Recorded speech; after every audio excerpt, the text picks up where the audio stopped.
তপ আৰম্ভ কৰিবলৈ গৈ আছে। কৃষ্ণ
প্ৰথম মাহত ধ্ৰুৱই যি প্ৰভু ভগৱন্তক তপ কৰিবৰ কাৰণে অভ্যাস কৰিলে, নাৰদে শিকাই দিয়া অনুসৰি গছৰ বনৰীয়া গছৰ ফল মূল তেওঁ আহৰণ কৰে আৰু ত্ৰিসন্ধ্যা তেওঁ ঈশ্বৰক, সেই পৰম ঈশ্বৰক নেলেখাজনক যিটো ৰূপ নাৰদে তেওঁ দৰ্শন দি গৈছে, সেই ৰূপটো তেওঁ ধ্যান কৰি সেই প্ৰভু ভগৱন্তক মহাস্তুতি কৰি দ্বাদশ কৰি মহামন্ত্ৰ ত্ৰিসন্ধ্যাত তেওঁ সদায় এই কৰ্মখিনি কৰি আছে। আৰু এই ত্ৰিসন্ধ্যা কৰ্মৰ বাহিৰে বাকী সময়ত বিশেষকৈ ত্ৰিসন্ধ্যাত যিহেতু ঈশ্বৰৰ যি পূজা সেৱা কৰে, সেই পূজা সেৱাৰ অন্তত ঈশ্বৰলৈ প্ৰদান কৰা ফুল আৰু ফল তেওঁ ভক্তি সহকাৰে শ্ৰদ্ধা সহকাৰে তেওঁ পান কৰে। ইয়াৰ পিছত তেওঁৰ 6 মাহৰ যি মহাব্ৰতত কোনো ধৰণৰ বিষয়ৰ আহাৰ তেওঁ গ্ৰহণ কৰা নাছিল। প্ৰথম মাহত তেওঁ সেই ত্ৰিসন্ধ্যা পূজাৰ সময়ত তেওঁ মন বুদ্ধিক স্থিৰ কৰি, মনক স্থিৰ কৰিব লগা হ'ল এইকাৰণে যে মনক পৰিচালিত কৰি থকা ইন্দ্ৰিয় বৰ্গই যিহেতু সকলো সময়তে বিষয়ৰ লগত সম্বন্ধ ৰাখে, সেই বিষয়বিলাকক ইন্দ্ৰিয়বিলাকক ৰজা হিচাপে মনে শাসন কৰি আছে আৰু সেই শাসন অনুসৰি ইন্দ্ৰিয় বৰ্গকো মনৰ লগত একাকৃত কৰি ত্ৰিসন্ধ্যা প্ৰভু ভগৱন্তৰ মহা তেওঁ তপ কৰিছে, জপ কৰিছে। আৰু এনেদৰে মাহৰ অন্তত যেতিয়া আৰু 4 দিন বাকী আছে, এই 4টা দিন বাকী থকাৰ সময়ত বাকীখিনি সময়ত তেওঁ সন্ধ্যা আৰতিৰ পিছত বা জপৰ পিছত তেওঁ ঈশ্বৰৰ প্ৰসাদ হিচাপে ফল ভক্ষণ কৰি তেওঁ জীৱন ধাৰণ কৰি আছে। কিন্তু যেতিয়াই মহাব্ৰতৰ সময় আহিল, 4 দিন বাকী থকাৰ সময়তে তেওঁ উপবাস আৰম্ভ কৰি দিলে। উপবাস আৰম্ভ কৰি সেই সন্ধ্যা তেওঁ সদায় সেই তপ কৰিছে, জপ কৰিছে, কিন্তু তেওঁ একো এটা গ্ৰহণ কৰা নাই।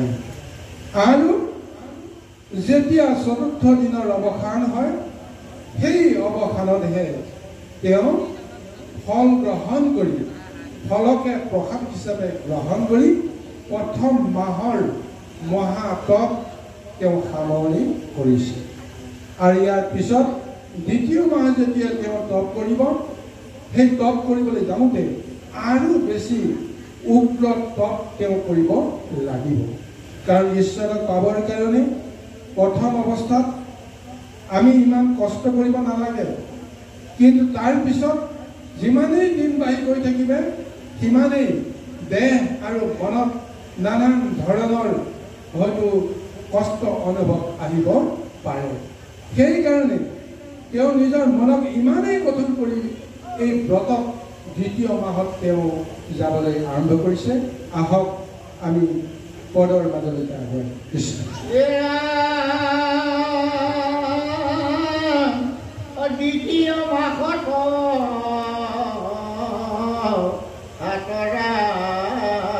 ব্ৰত উপবাস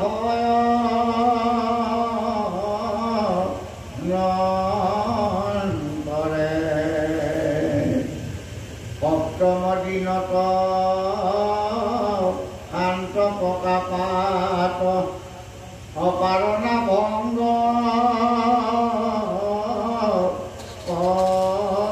দৰে। হিৰামে তৃতীয় মাহত নৱৰাত্ৰ ব্ৰত ইয়াচৰি ৰাজ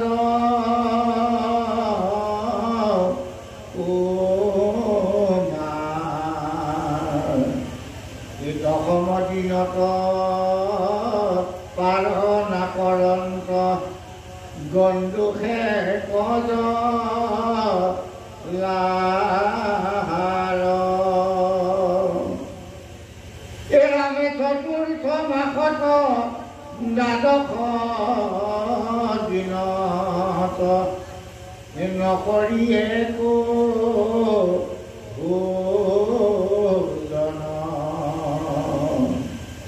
অতয়ো 10 দিনে পালনা কমনে অৰন্ত বায়ু কপান। হিৰামে পঞ্চম মাসত হৰি দীৰ্ঘব্ৰত থাকিলা বায়ু তন্ধিয়া। মাধৱক ধ্যানে ৰহি একমনে এক পাৱে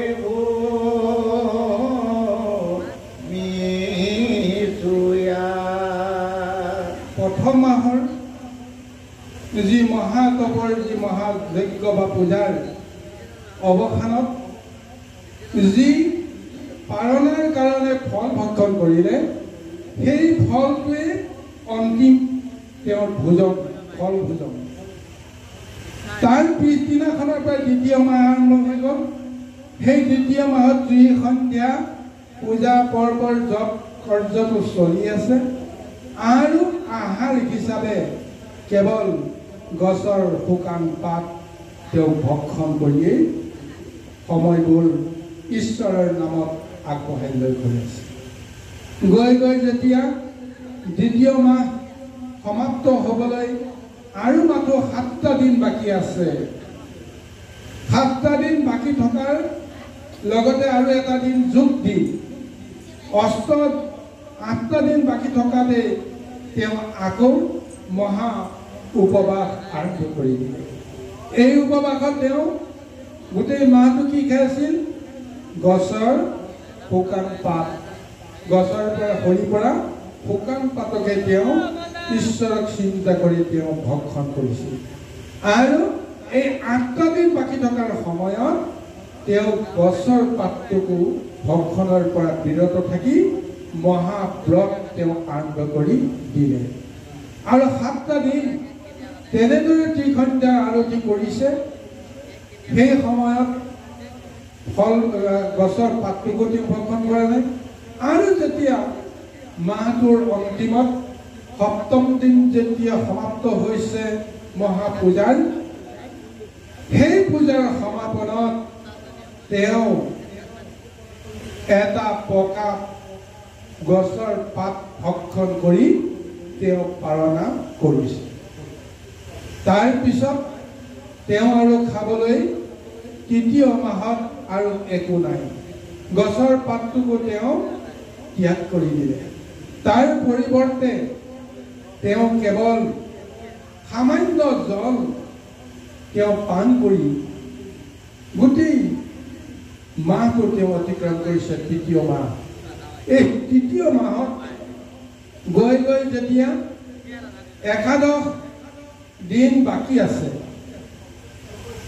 11 দিন বাকী থকাতে তেওঁ পুনৰ ব্ৰত আৰম্ভ কৰি দিলে তেওঁ জলকো তেওঁ পান কৰাৰ পৰা বিৰত থাকি ত্ৰিসন্ধ্যা মহা আৰতিৰে পূজাৰে 10টা দিন তেওঁ পূজা সেৱা কৰিছে আৰু অন্তিমত পালনাৰ নামত তেওঁ এক গণ্ডুক প্ৰমাণ জল তেওঁ পান কৰি তেওঁ পূজাৰ বিধিৰ ব্যৱস্থাটো সমাপন কৰিছে আৰু তাৰ পিছত যেতিয়া 4ৰ্থ মাহ আৰম্ভ হৈ গ'ল তেওঁ জল ত্যাগ কৰি পেলালে জল ত্যাগ কৰি কি কৰিলে তেওঁ কেৱল বায়ু ভক্ষণ কৰি ত্ৰিসন্ধ্যা আৰতি কৰিয়ে বায়ু ভক্ষণ কৰিয়ে সময়বিলাক পাৰ কৰি গৈ আছে গৈ গৈ যেতিয়া 3য় মাহৰ অন্তিমত যেতিয়া 13টা দিন বাকী আছে 14টা দিন বাকী থকাৰ মুহূৰ্তত তেওঁ পুনৰ বায়ু ভক্ষণকো তেওঁ যেন ত্যাগ কৰিছে ত্যাগ কৰি মহাব্ৰত কৰিছে চিন্তা কৰি চাওকচোন বাৰু আমি বায়ু নহ'লে আমি থাকিব নোৱাৰো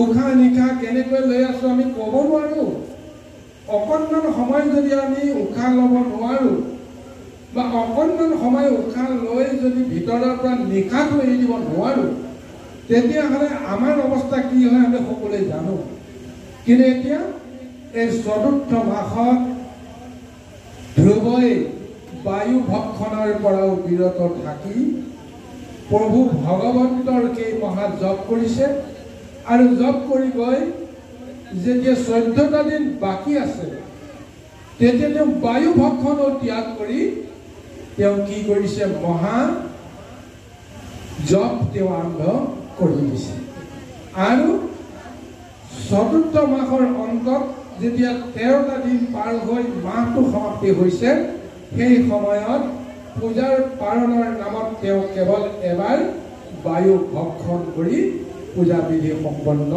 কৰিছে আৰু এই 5ম মাহত ধৰি দীৰ্ঘব্ৰত থাকিলা বায়ু তম্বিয়া মাধৱক ধ্যানে ৰহি এক মনে এক পাৱে ভৱিষ্যয়া এই 5ম মাহত তেওঁ কি কৰিলে যি বায়ু 4ৰ্থ মাহৰ পূজাৰ ব্ৰতত পালনৰ নামত সমাপ্ত কৰি তেওঁ শেষবাৰ বায়ু তেওঁ ভক্ষণ কৰিলে ভক্ষণ কৰাৰ পিছত তেওঁ নিশাটো এৰি দিয়া নাই শ্বাসটো ল'লে কিন্তু নিশ্বাসটো এৰি দি তেওঁ দেহটোক বায়ু শূন্য কৰা নাই গতিকে এই কাৰণে তেওঁ বায়ুক স্তম্ভন কৰি ৰাখি উশাহটো তেওঁ এৰি নিদিয়াকৈ গোটেই মাহটো তেওঁ মহাতপ কৰিছে কেনেকৈ যে এখন ভৰিৰ ওপৰত আনখন ভৰি তুলি দি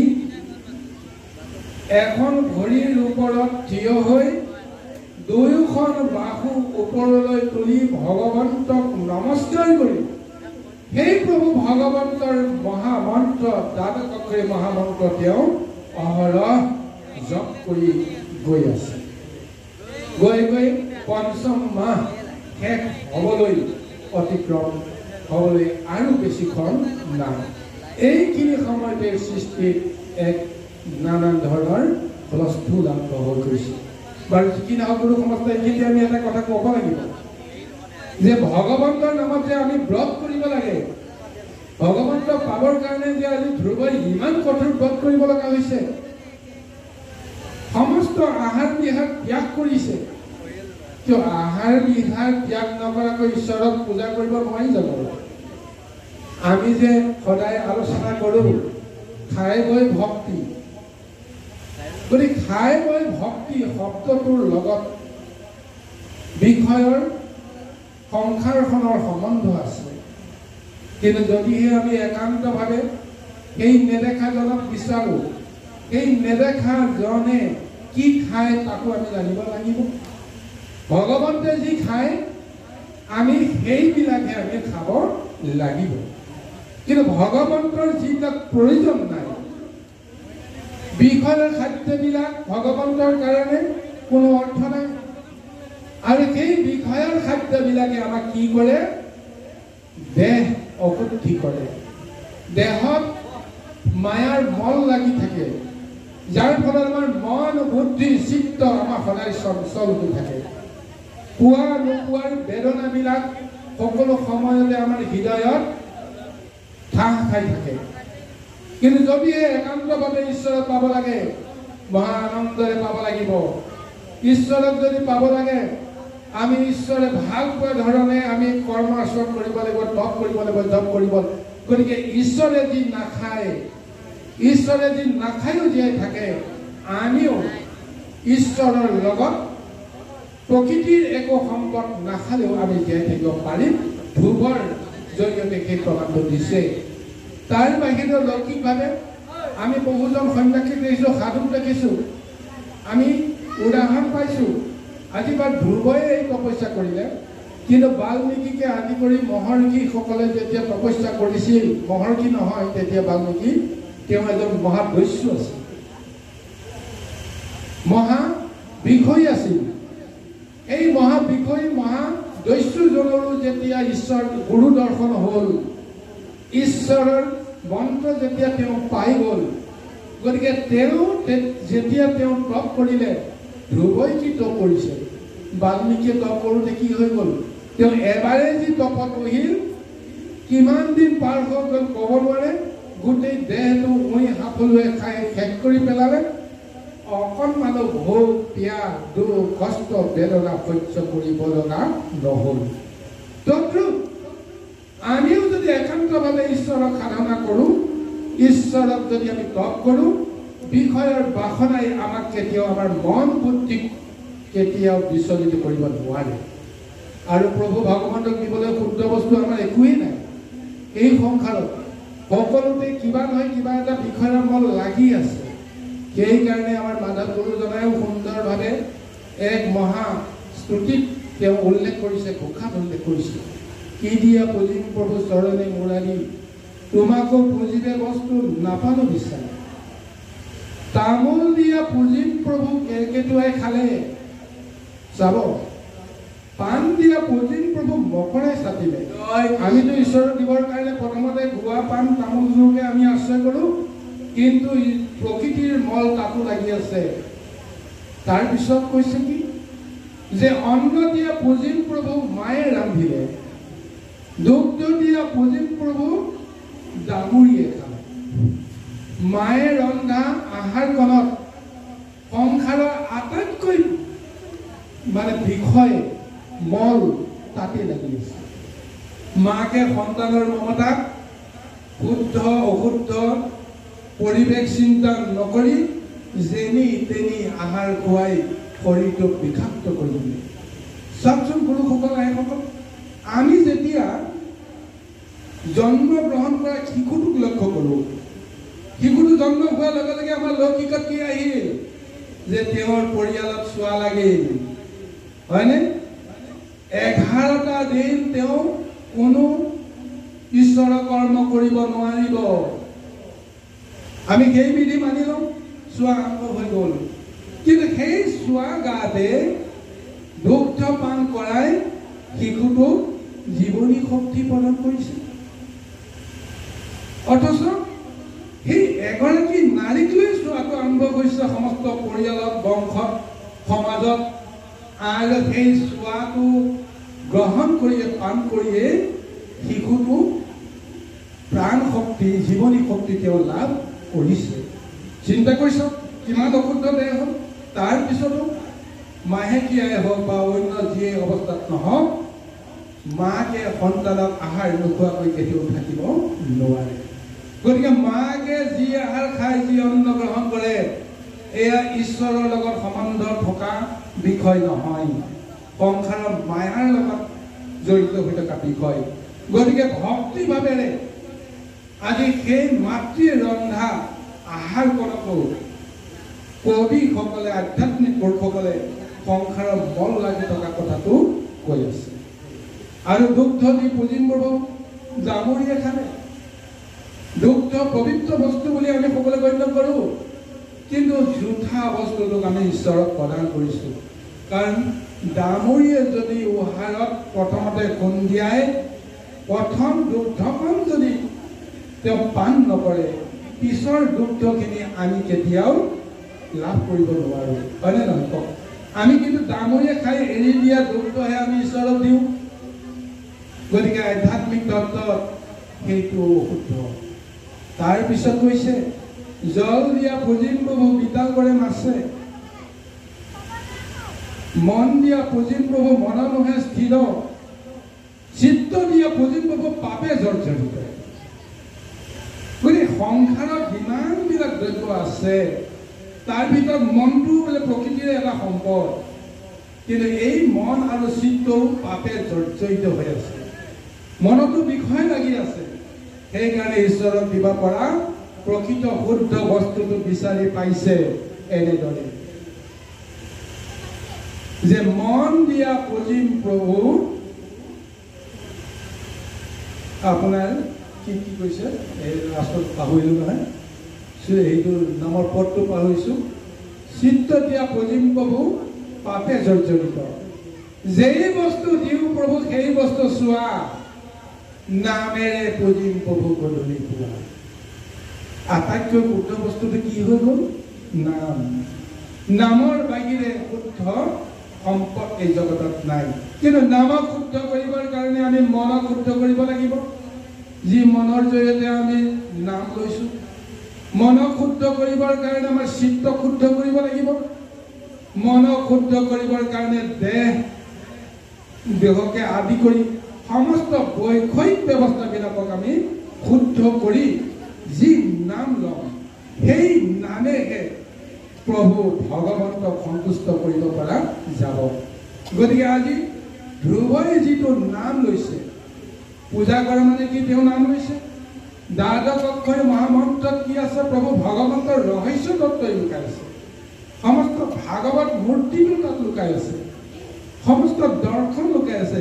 যিখিনি অহৰহ চিত্তবুদ্ধি মন্থিত কৰি বিষয়ৰ সংসাৰৰ পৰা একো নিবিচাৰি ভগৱন্তক নিজৰ আত্মাক যদি আমি সমৰ্পণ কৰিব পাৰোঁ, তেতিয়াহ'লে ভগৱন্তই ক'ব যে এইজনৰ লগত মোৰ কোনো সমাধান নাই, মানে পাৰ্থক্য নাই। গতিকে আজি ধ্ৰুৱাই পঞ্চম মাসত কি কৰিলে? কেৱল এবাৰেই তেওঁ প্ৰকৃতিৰ আহাৰ ৰূপত বায়ু ভক্ষণ কৰিলে পূজাৰ প্ৰসাদ হিচাপে। চতুৰ্থ মাহৰ প্ৰসাদ হিচাপে বায়ু ভক্ষণ কৰিলে। তাৰ পিছত সেই বায়ুৰে সমস্ত পৰিপাক কৰি কৰি জগতখনকে তেওঁ হৃদয়তে তেওঁ দেখিবলৈ আৰম্ভ কৰিছে। কাৰণ বায়ুৰ মাজতে সোমাই আছে জগতৰ সমস্ত ব্যৱস্থাখিনি। আৰু সেই বায়ুৰ জৰিয়তে মন আৰু বুদ্ধিক যদি আমি ঈশ্বৰক দৰ্শনৰ অভিলাষ ল'ব পাৰোঁ, তেতিয়াহ'লে আমাৰ দেহত মনত দুখ, কষ্ট, বেদনা, ভোক, পিয়াহ, নিদ্ৰা ইত্যাদি ইত্যাদি মহা বিষয়ৰ ক্লেশবিলাকে আমাক কেতিয়াও বিচলিত কৰিব নোৱাৰে। যিটোক আজি ধ্ৰুৱই পঞ্চম মাহত এখন ভৰিৰ ওপৰত থিয় হৈ গোটেই পঞ্চম মাহ শেষ কৰিবৰ কাৰণে উপক্ৰম কৰিছে। আহক ইয়াৰ পিছত পঞ্চম মাহ অতিক্ৰমৰ পিছত ষষ্ঠ মাহত এই সংসাৰতনো কি জোৱাৰ আহে পৰৰ মাজত আমি বিচাৰিছোঁ। কৃষ্ণ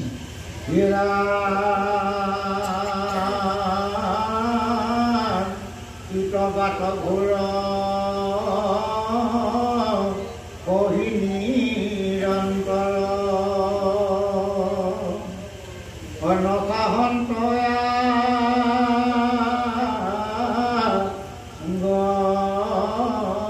পাছ মহাযুগ বলে ৰহিলা নিচলে অজেন মুৰা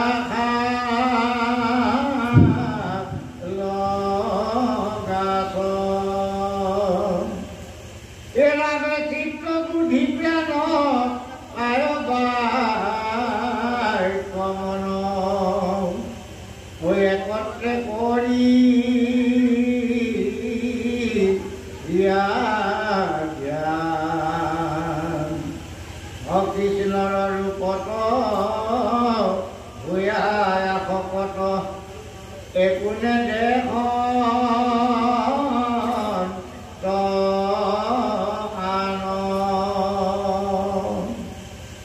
হিৰাণে প্ৰকৃতি পুৰুষ মদয় অহংকাৰ কবাৰো আধি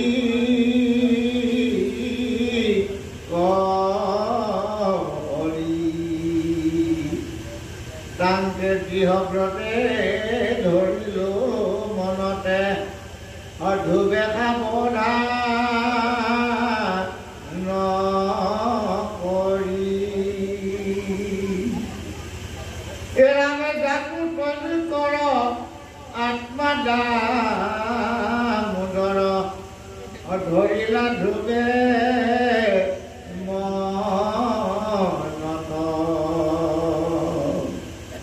বিধি উলোকৰ যত চৰাচৰ কম্পিল ভৱে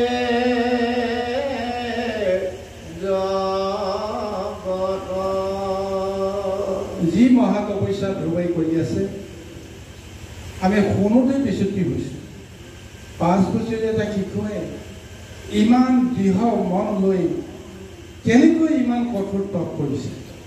আমি এসাঁজ খাই দ্বিতীয় সাজৰ কাৰণে যদি আমি 1 ঘণ্টা 2 ঘণ্টা সময় যদি দেৰি কৰোঁ আমাৰ ইন্দ্ৰিয়ৰ অৱস্থা কি হয়। কিন্তু আজি ধ্ৰুৱই এখন ভৰিৰ ওপৰত সৰ্বস্ব দেহটোক তেওঁ সুস্থিৰ কৰি প্ৰভু ভগৱন্তক একাত্মভাৱে স্মৰণ কৰিছে। সমস্ত ইন্দ্ৰিয় মন বুদ্ধি চিত্ত একক লিপ্ত হৈ গৈছে আৰু কেৱল প্ৰভু ভগৱন্তৰ যিটো ছবি মনত ধ্যান কৰিছে আৰু ছবিয়ে এটা সময়ত সুন্দৰভাৱে তেওঁৰ মনৰ পৰ্দাত দাপোনৰ দৰে জিলিকি উঠিছে। প্ৰথম মাহত এতিয়া এখন আইনাত যেতিয়া বহুদিন আমি চাফা নকৰোঁ তেতিয়া সেই আইনাখনত লাহে লাহে মলি আৰম্ভ কৰিবলৈ ধৰে আৰু এটা সময়ত আমি নিজে সেই আইনাৰ সন্মুখত থিয় হ'লে নিজৰ ছবিটোকো আমি ধৰিব নোৱাৰা হওঁ। কিন্তু লাহে লাহে যেতিয়া মচি দিয়া হয় নিজৰ ছবিটো লাহে লাহে পৰিষ্কাৰ হৈ উঠে। তদু আজি প্ৰথম মাহৰ পৰা 4ৰ্থ মাহলৈকে তেওঁ এই হৃদয়ত থকা যিখন দাপোন মনৰ যিখন দাপোনখনত সংসাৰৰ মায়াৰ মলবিলাক গুচাই গুচাই এই 5ম মাহত দেখা পাইছে যে সম্পূৰ্ণভাৱে যে ফটফটীয়াকৈ কিবা এটা দেখিছে। যি দেখিছে তেওঁ যাক আৰাধনা কৰিছিল যিটো ৰূপ নাৰদে তেওঁ ঈশ্বৰৰ এইটোৱে ৰূপ বুলি তেওঁ কৈ গৈছিল সেই ৰূপটোক এতিয়া তেওঁ দেখিছে। দেখাৰ লগে লগে তেওঁ সেই ৰূপলৈ মোহিত হৈ গৈছে।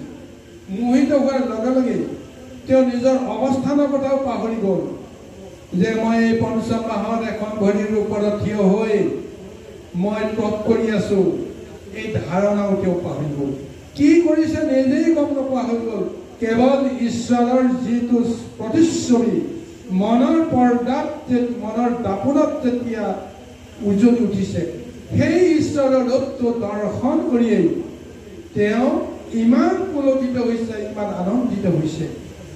ভাল বস্তু এটা দেখিলে আমাৰ মন প্ৰাণবিলাক জানো প্ৰফুল্লিত নহয় জানো বাৰু? ঠিক তেনেকৈ ভাল আৰু ভাল সৰ্বোৎকৃষ্ট যিটো বুলি কোৱা যায়, যাক সংসাৰৰ কোনোৱে দেখা নাই বা এজনেই যদি দেখিবলৈ সমৰ্থ হয়, তেওঁৰ মনৰ অনুভৱটো আজি ধ্ৰুৱৰ জৰিয়তে সুন্দৰভাৱে ভাগৱতে প্ৰকাশ কৰিছে। আহক, পঞ্চম মাহত এখন ভৰিৰ ওপৰত থিয় হৈ তেওঁ মহাতপ কৰিছে, বায়ু নিৰোধন কৰিছে। আৰু ষষ্ঠ মাহত তেওঁ কি মহাতপ কৰে, এই কথাটো পুনৰ আমি পদৰ মাজত বিচাৰিবলৈ যাম। কৃষ্ণ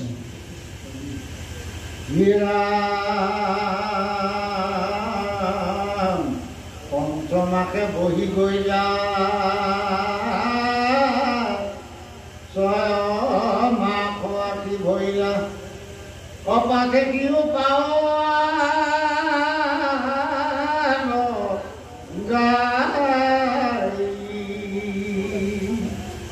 বিধান গুছে ভূমি চুই থাকিলন্ত থিয় হুই, হয় ওপৰক তুলিবা দুই।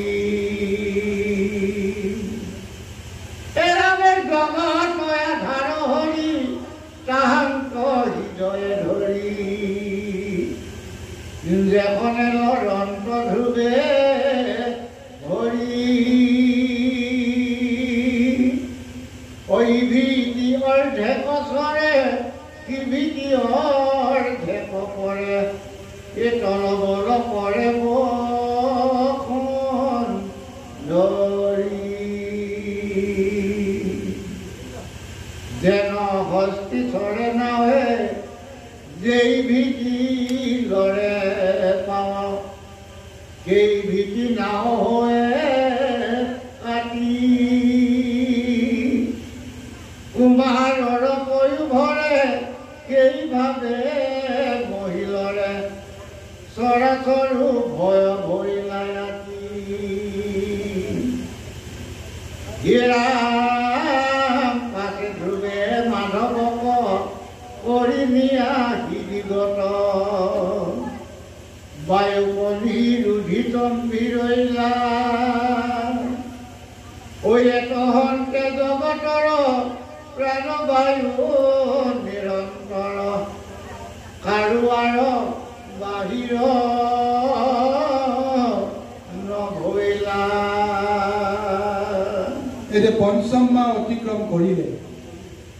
পঞ্চম মাহৰ কক সম্পূৰ্ণ হোৱাৰ যিটো মহাবৰ্ণনা দিলে, কেনেকৈ এই মহাতপ আৰম্ভ হৈ গ'ল, পঞ্চম মাহৰ তপৰ পাৰণা কেতিয়া হ'ল, আৰু ষষ্ঠ মাহ আৰম্ভণিতে কি হ'ল, এই বৰ্ণনা সুন্দৰকৈ দিছে।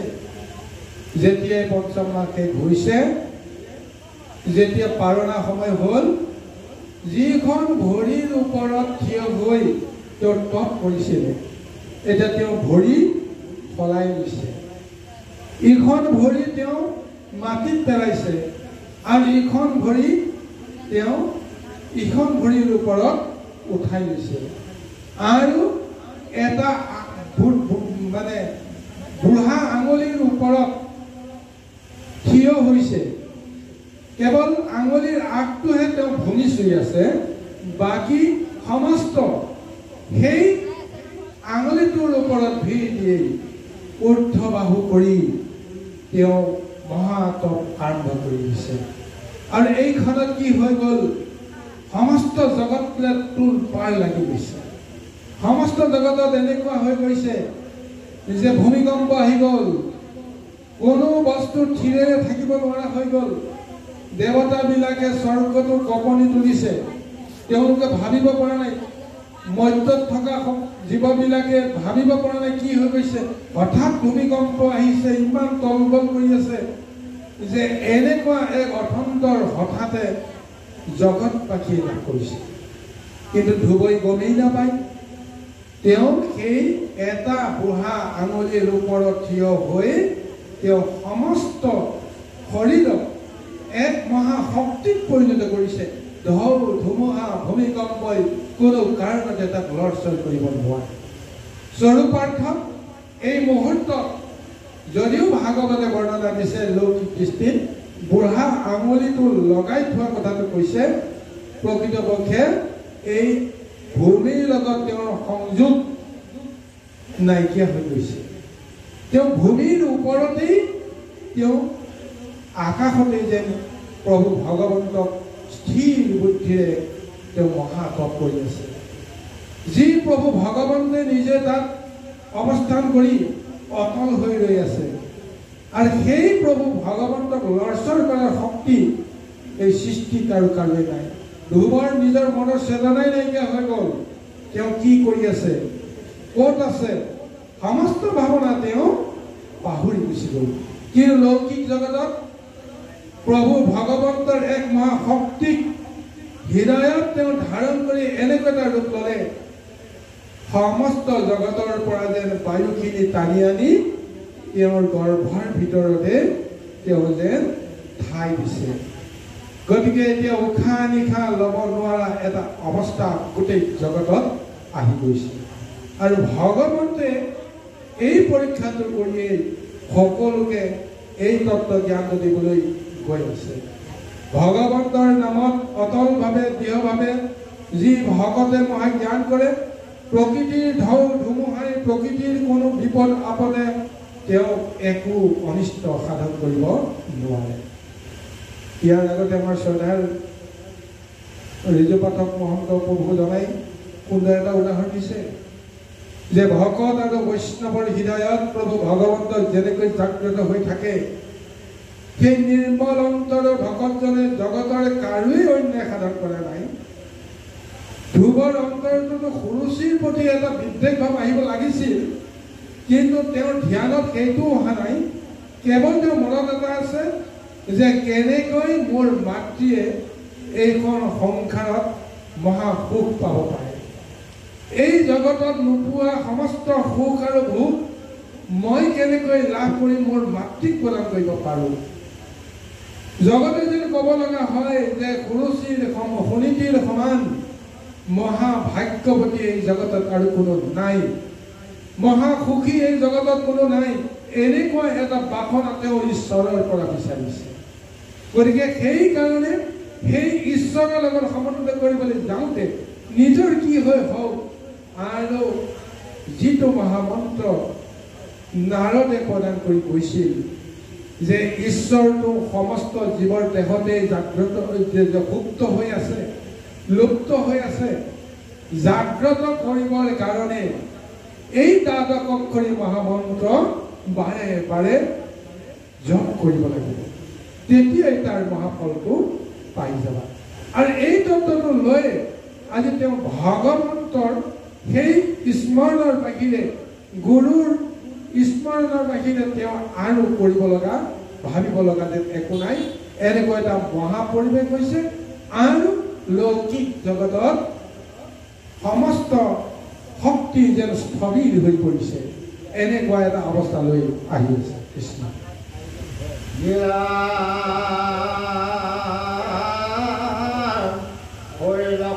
নিৰুৎসাহ মিলিল কবাৰ ত্ৰাস, অকাৰো আৰু নাহিমা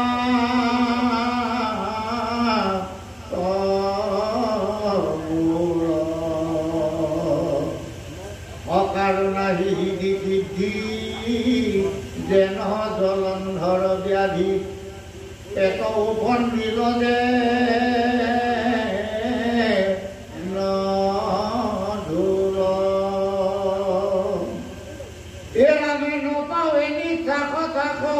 কবে ভৈল মহাত্ৰাস, পৰম বিস্ময়টো মনে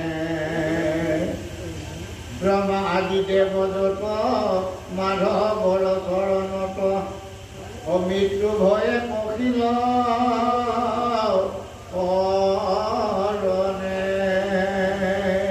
এই সময়ত জীৱসমূহে কোনেও তলকিব পৰা নাই যে ক'ৰ পৰা আচম্বিতে এক মহাপ্ৰলয় আহি গৈছে। 5 বছৰীয়া ধ্ৰুৱই যে মনৰ দুখত আহি মহাঘোৰ তপ কৰিছে, এই কথাটো কেইজনে লক্ষ্য ৰাখিছে? আৰু তেওঁৰ মহাতপৰ ফলতে যে কিবা এটা আচৰিত হ'বলৈ গৈ আছে, এই কথাটো ভাবিবলৈ কাৰো শক্তি সামৰ্থ্য নাই। কাৰণ এইখন জগত সৃষ্টি হোৱাৰ পৰাই ঋষি মুনিসকলৰ জৰিয়তে প্ৰভু ভগৱন্তৰ মহাত্ম জপ ধ্যান ধাৰণা সমাধি চলি আছে। কোনোদিনটোতো কেতিয়াও এনেদৰে অথন্ত হোৱা নাই জগতত। গতিকে ধ্ৰুৱই যেতিয়া মনৰ দুখত তেওঁ ঈশ্বৰক পাবলৈ তপস্যা কৰিবলৈ যোৱা কথাটো যদি কোনোবাই জানিছিল, সেই তপৰ ফলতে যে জগতত এনেকুৱা কিবা এটা আচৰিত হ'বলৈ গৈ আছে, ভাবিবলৈ কাৰো শক্তি নাই। স্বয়ং ব্ৰহ্মাই বুজি পোৱা নাই যে ক'ৰ পৰা কি হ'ল। স্বয়ং শিৱইও ধৰিব পৰা নাই যে আচলতে কি হৈছে। গতিকে দেৱতাবিলাকৰতো কথাই নাই। গতিকে সমস্ত দেৱতাই যেতিয়া ব্ৰহ্মাক শৰণ ল'লে যে হে পিতৃ, তুমি যেনেকেই নহওক আমাক ৰক্ষা কৰিব লাগে। কাৰণ ব্ৰহ্মাটোতো জগতৰ পিতা। আমাৰ যেতিয়া ভয় হয়, শংকা হয়, দুখ হয়, বিপদ হয়, তেতিয়া আমি এই বিপদৰ পৰা যদি নিজকে গম পাওঁ যে আমি নিজকে ৰক্ষা কৰিব নোৱাৰোঁ, তেতিয়া আমি কাৰ ওচৰত চাপিম? প্ৰথমতে বিষয়ৰ সম্বন্ধ যাৰ লগত আছে, যাক আমি নিৰ্ভৰ কৰি আমি সংসাৰত চলি আছোঁ, সেইজন হৈছে মোৰ পিতৃ। যদি পিতৃৰ ওচৰলৈ যাওঁ, আমাৰ মনৰ সমস্ত শংকা দূৰ হৈ যায়। কাৰণ মোৰ মনৰ শংকাটো, মোৰ সমস্ত নিৰাপত্তাৰ দায়িত্ব পিতৃ থকালৈকে পিতৃয়ে নিশ্চয় নিস্বাৰ্থভাৱে বহন কৰিবই কৰিব। যি বিপদে নহওক কিয়, পুত্ৰক কেতিয়াও বিপদৰ সন্মুখত পিতৃয়ে পঠিয়াই দি চাই থাকিব নোৱাৰে। সেইকাৰণে সমস্ত সংকটৰ সময়ত দেৱতাসকলে ব্ৰহ্মৰ চলি যায়। যেতিয়া ব্ৰহ্মাই গম পায় যে মোৰো শক্তি নাই, মোৰ সামৰ্থ্য নাই, মই তোমালোকক ৰক্ষা কৰিব নোৱাৰোঁ, তেওঁলোকক কিন্তু বিদায় নিদিয়ে। তোমালোকে ক'ত পাৰা, কেনেকৈ পাৰা, তোমালোকে বিচাৰি লোৱা। পিতৃৰ ওচৰত শৰণাপন্ন হোৱাৰ হিচাপে তেওঁৰ দায়িত্ব আহি গ'ল। গতিকে তেওঁ সেই দায়িত্ব লৈ তেওঁ ক'ব যে তোমালোকৰ দুখৰ কাৰণে মই যি কৰিব লাগে মই কৰিম, বলা মোৰ লগত। গতিকে তেওঁ সকলোকে কৈছে, স্বয়ং প্ৰভু ভগৱন্ত বিষ্ণুৰ বাহিৰে এই সংকটৰ পৰা কাকো উদ্ধাৰ কৰিব নোৱাৰে। গতিকে আমি সমস্ত গৈ তেওঁৰ চৰণ পৰাৰ বাহিৰে আমাৰ উপায় নাই। এই বুলি ব্ৰহ্মাই সমস্ত দেৱতাক লগত লৈ বিষ্ণুৰ ওচৰত শৰণাপন্ন হ'ব লগা হৈ আছে।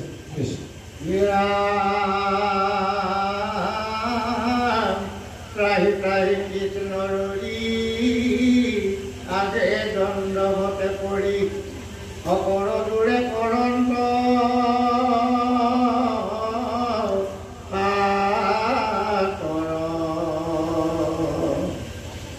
জানো কাৰণ আৰু কিবা হেতু জগতৰ এই কাষ বন্ধ ভৈল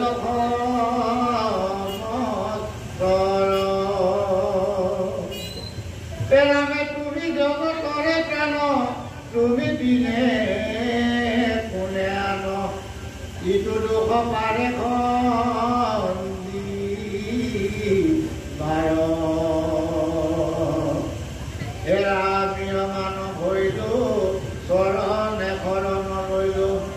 অপ্ৰাণৰ আশা এইবাৰ আমাৰ শ্ৰদ্ধাৰ মোৰ সাধুগুৰু বৈষ্ণৱ ভৱ আৰু বৰদবৰুৱাই মাতৃ হ'ব। আমি এইখিনিকে এখনৰ পৰা পাঠগুৰু বিষ্ণুদেৱতা উপস্থিত আছে, তেখেতক এখনলৈ আহি পাঠদান কৰিবলৈ আমি ত্যাগ কৰিব বিচাৰোঁ। জয় কৃষ্ণ। এই গুৰু সমস্ত এতিয়া সমস্ত দেৱতাই ব্ৰহ্মাকে আদি কৰি শিৱও গৈছে লগত, সমস্ত এতিয়া শ্ৰী কৃষ্ণৰ শ্ৰী চৰণত পৰি কাকুতি কৰিবলৈ আৰম্ভ কৰিছে। যে ত্ৰাহি ত্ৰাহি কৃষ্ণ ৰৈ আগে দণ্ডৱতে পৰি কৰজুৱে গৰন্ত কাতৰ নাজানো কাৰণ আৰু কিবা হেতু জগতৰ শাখ বন্ধ ভৰিল সমস্ত। হে প্ৰভু, কি কাৰণত এই জগতত অথন্ত হৈছে নাজানো। সমস্ত জীৱৰ শ্বাস ৰুদ্ধ হৈ গৈছে, বায়ু চলাচল বন্ধ হৈ গৈছে। এতিয়া এনেকুৱা এক অৱস্থা কিয় হ'ব লগা হৈছে ক'ব নোৱাৰি। এতিয়া সমস্ত জীৱই উশাহ নিশাহ যদি ল'ব নোৱাৰে তেতিয়াহ'লে কিমান জীয়াই থাকিব। গতিকে তোমাৰ শ্ৰীচৰণত প্ৰণিপাত কৰিছোঁ, তুমি যেন সমস্ত জীৱক জগতক যেন তুমি ৰক্ষা কৰা। কাৰণ তুমি জগতৰে প্ৰাণ, তুমি বিনে কোনে আন ইটো দুখ পাৰে শান্তি পাব। তুমি সমস্ত জগতৰ প্ৰাণ, তোমাৰ বাহিৰে এই জগতৰ জীৱসমূহক কোনেও ত্ৰাণ কৰিব নোৱাৰে। গতিকে এইকাৰণে নাৰদে কৈছে, হেৰা মিয়মানো ভৈলো চৰণে শৰণ লৈলো প্ৰাণ ৰাখা ইবাৰ আমাৰ। হে প্ৰভু, সমস্ত জগতলৈ যাবই, আমাৰো এই মহা অৰ্থন্তৰত মহাকালত আমিও কেতিয়াও ৰক্ষা নকৰিম। গতিকে সংসাৰৰ মায়া যিহেতু জীৱসকলৰ আছে, গতিকে ভগৱন্তৰ ওচৰত প্ৰাণ ভিক্ষা মাগি মিনতি কৰিছে, হে প্ৰভু, তুমি যেন আমাৰ প্ৰাণ ৰক্ষা কৰা। ইয়াৰ পিছত প্ৰভু ভগৱন্তে কেনেকৈ এই দেৱতাসকলৰ প্ৰাণ ৰক্ষা কৰিব, কেনেকৈ সমস্ত ৰহস্য তত্ত্ব বিস্তাৰিতভাৱে তেওঁলোকক বৰ্ণনা কৰিব, এই কথাখিনি পৰৱৰ্তী পদত নিশ্চয় আহিব। বাৰু যি কি নহওক, কৃষ্ণ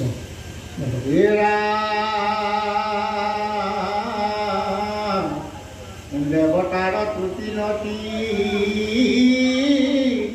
শুনি জগতপতি এই হাস্য কৰি দিলা কমি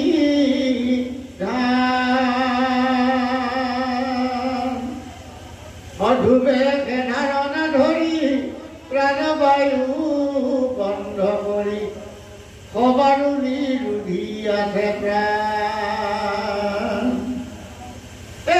তোমাৰ ভয় নাই, মই যাই তাৰ ঠাই অতি জগতে লভিবাও কাষ। তাহাৰ মনৰ যত সাধিব অভিমত, হেৰা চলি যাওঁ তাৰ কাষ। নমো নমো নাৰায়ণ ভয় বিনাশন ভকত বৎসল লক্ষ্মীপতি। দণ্ডৱতে পাৱে কৰি কোটি নমস্কাৰ কৰি কবি বিষ্ণু ভাৰতী বদতি। এৰামে শুনা খবে সভাসদ মহাভাগৱত পদ চতুৰ্থ স্কন্ধৰ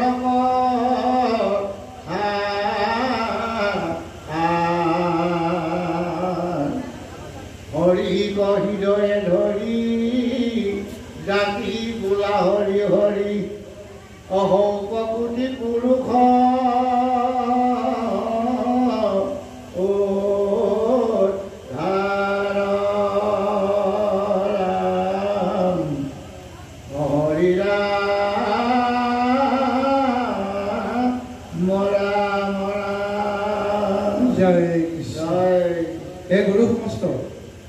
প্ৰভু ভগৱন্তে এতিয়া সমস্তকে সুন্দৰভাৱে সংবিধান দিছে।